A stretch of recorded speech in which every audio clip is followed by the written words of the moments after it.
It is often said that a person's greatness isn't measured by wealth or power. His thoughts define it. Every great thing in this world was once just an idea in someone's mind. People like Elon Musk, Steve Jobs, and Jeff Bezos all imagined their dreams long before they became reality. Napoleon Hill once said, "Whatever the mind can conceive and believe, it can achieve." But if that's true, why do so many people still struggle in life? Why can't everyone succeed if success truly begins with a single thought? Maybe it's because most people don't believe in their own power. Today's story will help us understand that. It's about a young boy who had absolutely nothing, yet changed his entire life with one simple idea. Once, there was a boy who lived with his father in a small house on the edge of town. His father worked long hours at a factory. Every morning, he would leave before sunrise with his old lunchbox in hand and return home late at night, tired, sweaty, but always smiling. They didn't have much, but they were happy together. Still, something always bothered the boy. He'd watch his father come home, his clothes covered in dust, his hands rough and tired.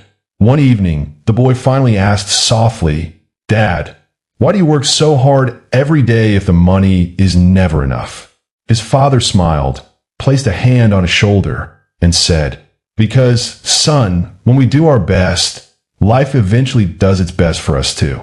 That night, the boy made himself a promise. One day, he would earn enough to give his father the life he truly deserved. But fate had other plans. Years later, a massive fire broke out in the factory. His father died in that tragedy, and everything changed. The boy was left alone. No money, no food, no one to turn to.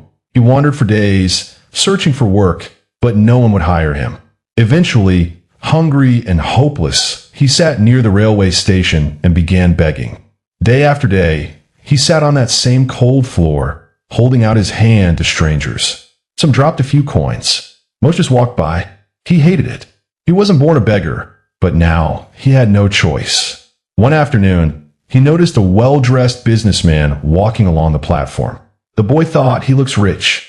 Maybe he'll help me." He stretched out his hand and whispered, "Sir, please, just a little help." The businessman stopped, looked at him, and asked calmly, "Do you always just take from others?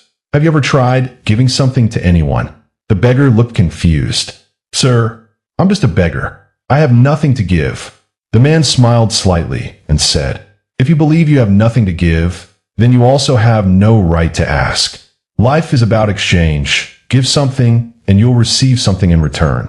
If you have nothing to offer, I can't give you money." Then he turned and boarded his train. The boy sat there in silence, those words echoing in his mind. Give something before you take. He had never thought like that before. That night, he couldn't sleep. If you want to receive, you must first give. But what could he possibly give? He had nothing. For 2 whole days, he didn't beg, he just thought. Then one day, while wandering near the riverbank, he saw a few children playing with wet clay, shaping small things. He sat there watching them for a long time, and suddenly an idea struck him. If they can make something beautiful out of this clay, maybe I can too. He picked up a handful of soft clay and shaped it into a small bird. It wasn't perfect, but it made him smile because he had created something with his own hands. He decided that from now on, he wouldn't just beg. If someone gave him a coin, he'd give them a clay bird in return. The next day, he sat at the same spot in the station. When someone handed him money, he offered them a small clay burr. People were surprised, but many smiled, thanked him, and accepted it. And strangely, more people began giving him money. He realized something powerful. People love to receive something in return. Days turned into weeks. He shaped better and better clay birds, and the coins kept increasing. One morning, as he handed a clay bird to a passenger, he saw the same businessman again. He quickly stood up, approached him, and said with a smile, "Sir, last time I had nothing to give you. But today, if you give me alms, I'll give you this bird in return." The businessman looked at the small clay figure in the boy's hand and smiled. He took out some cash and said, "You've truly learned the value of exchange." He accepted the clay bird and added, "Today, you're not a beggar anymore. You're a businessman." Then he boarded his train and left. The boy stood there, replaying those words over and over in his head. "You're a businessman." He realized people weren't giving him money out of pity anymore. They were buying his work.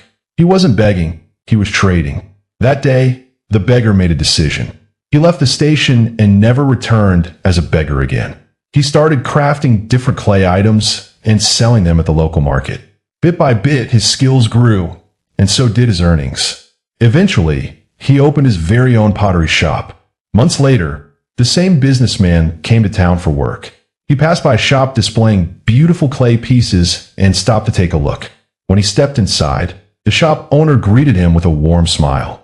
The businessman shook his hand and asked curiously, "Have we met before?" The man behind the counter smiled and said, "Yes, sir. We've met twice before." The businessman looked closer, and his eyes widened in surprise. "You're the same beggar I met at the station, aren't you?" The shop owner nodded. "Yes, I was that beggar. But today I'm a businessman running my own pottery store." He smiled again and added, "Sir, your words changed my life. You taught me that we can only receive when we have something to give. You made me believe that I, too, could be a businessman. I just had to see my own potential." The businessman smiled, shook his hand again, and said, "I'm proud of you." Then he left the shop. Our future depends on how we see ourselves. If you believe you're too small to make a difference, you'll always stay that way.